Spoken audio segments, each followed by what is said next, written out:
नमस्कार दोस्तों, मेरा नाम है प्रांजल और आज हम बात कर रहे हैं उत्तराखंड की एक बहुत ही महत्वपूर्ण भर्ती के बारे में जिसका नाम है जेल बंदी रक्षक परीक्षा 2022। इसका नोटिफिकेशन कल जारी होगा। ऑनलाइन विज्ञापन जारी करने की जो तारीख है इसकी वो है 15 तारीख को ये विज्ञापन जारी होगा और 5 दिसंबर 2022 तक आपने इस आवेदन को कर लेना है। इसमें जो इंपॉर्टेंट चीजें हैं वो सारी मैं आपके साथ डिस्कस करूंगा और हमारी कोशिशें ये होंगी कि सबसे पहले जॉब की, उत्तराखंड में जो भी जॉब्स आ रही हैं, जो भी सरकारी नौकरियां आ रही हैं, उनका सबसे पहले नोटिफिकेशन आप तक पहुंचे। तो इसमें 238 कुल पद हैं, यह आपने समझना है। कुल रिक्त पद जो हैं वो 238 हैं और ये जो है ये आपका 15 नवंबर से चालू हो जाएगा। चालू होने का मतलब है कि आप 15 तारीख से आवेदन कर सकते हैं और 5 दिसंबर तक आवेदन कर सकते हैं। तो कुल अगर समझा जाए तो 20-21 दिन आपके पास होंगे। और सबसे इंपॉर्टेंट चीज ये रहती है कि बच्चों को ये समझ में नहीं आता कि कहां से फॉर्म भरें, कहां पे है ये सारी चीजें मैं आपको क्लियर करूंगा। और ये नोटिफिकेशन हमने कहां से लिया है इस पे भी बात कर लेते हैं। सबसे पहले आपको ये समझ लेना है कि बंदी रक्षक का ये नोटिफिकेशन है और ये आपको मिल रहा है, ये हमारे पास अगर यहां ऊपर अगर आप देखेंगे psc.uk.gov साइट पे मिलेगा। इसमें आप ये जो मैं इनसर्कल कर रहा हूं रिक्रूटमेंट नोटिफिकेशन, इसमें अगर आप जाएंगे तो यहां पर जाने के बाद आपके पास इस तरह से कुछ फॉर्म निकल के आ जाएगा जहां पे कि ये जेल वार्डन लिखा हुआ है। जेल वार्डन के सामने अगर आप व्यू करेंगे तो 3 आपके पास पीडीएफ फॉर्म में आएंगे निकल के, जिसमें पहला नोटिफिकेशन हो गया, दूसरा एडवर्टीजमेंट हो गया, तीसरा सिलेबस हो गया और कल link to apply click here करके आप इस फॉर्म को भर सकते हैं। इस फॉर्म को भर सकते हैं। अभी तक हमने आपको एडवर्टीजमेंट दिखाया, इसके बाद चलिए हम आपको दिखाते हैं कि क्या दूसरी चीज है। ये सिलेबस हो गया हमारा, ठीक है। तो इस तरह से आप ये फॉर्म देख सकते हैं, ये फॉर्म भर सकते हैं। इस फॉर्म को अगर हम आगे चलें और आगे देखें तो आगे इसकी जो इंपॉर्टेंट हाइलाइट्स हैं कि वो क्या हैं, उनको हम देख लेंगे कि क्या क्या इसमें और इंपॉर्टेंट चीजें हैं। तो विज्ञापन प्रकाशन की जो तिथि है वो 15 नवंबर है, ऑफिशियल है, ये हमने अभी आपको चेक करवा दिया। 5 दिसंबर 2022 तक इसकी अंतिम तारीख है जब आप इसे भर सकते हैं, आगे अगर आप चलेंगे तो इसमें टोटल 238 पद हैं, 238 पद हैं और इसमें भी अगर आप देखेंगे तो इसमें आपके पास सबसे पहले फिजिकल होगा। पुरुष और महिला दोनों के लिए अलग अलग फिजिकल है, ठीक है।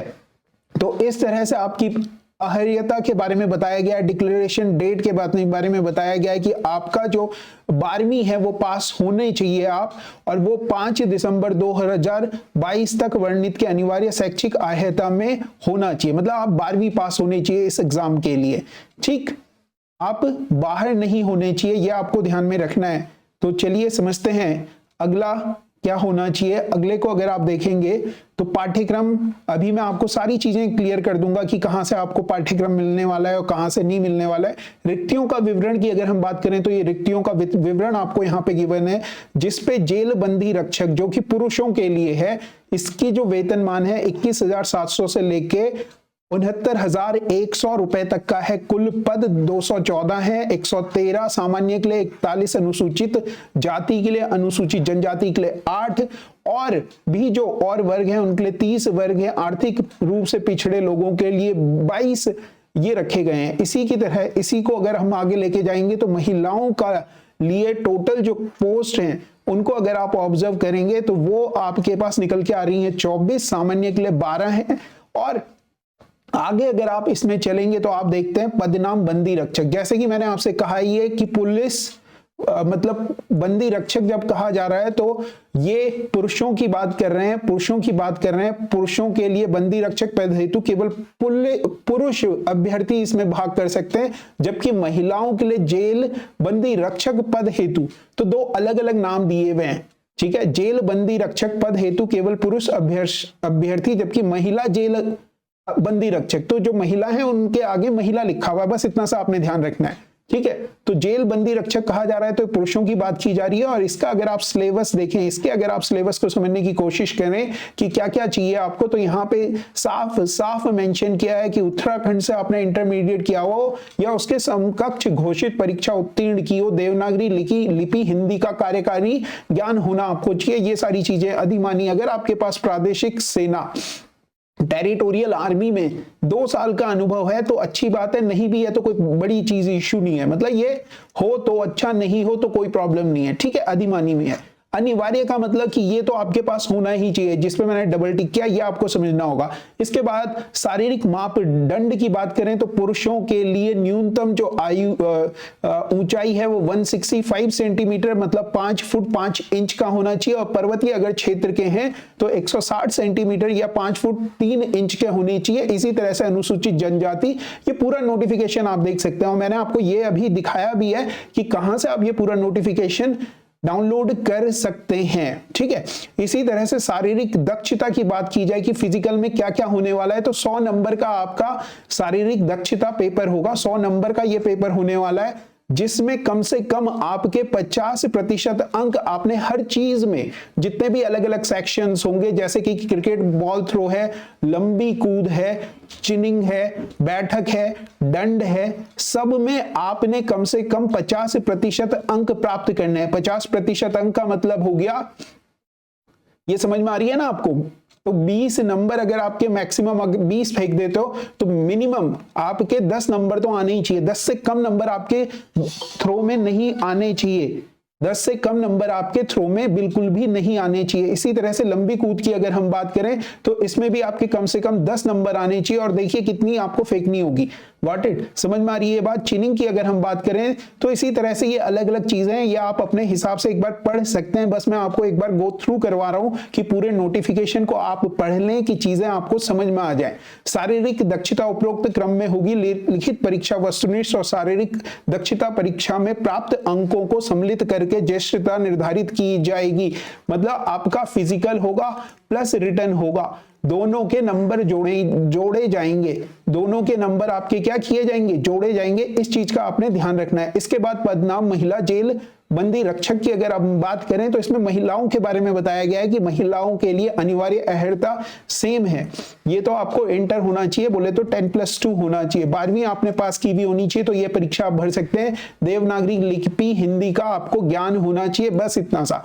अधिमानी अहर्ता प्रादेशिक सेना या नेशनल कैडेट को एनसीसी में बी प्रमाण पत्र है तो अच्छी बात, नहीं है तो कोई बहुत ज्यादा प्रॉब्लम है नहीं, कोई प्रॉब्लम नहीं है, ठीक है। इसके बाद अगर हम आगे बढ़ें तो शारीरिक मापदंड की अगर हम बात करेंगे तो इसमें सामान्य वर्ग पिछड़ा जाति के लोगों के लिए अलग अलग है, जिसमें 152 सेंटीमीटर की हाइट होनी चाहिए गर्ल्स के लिए।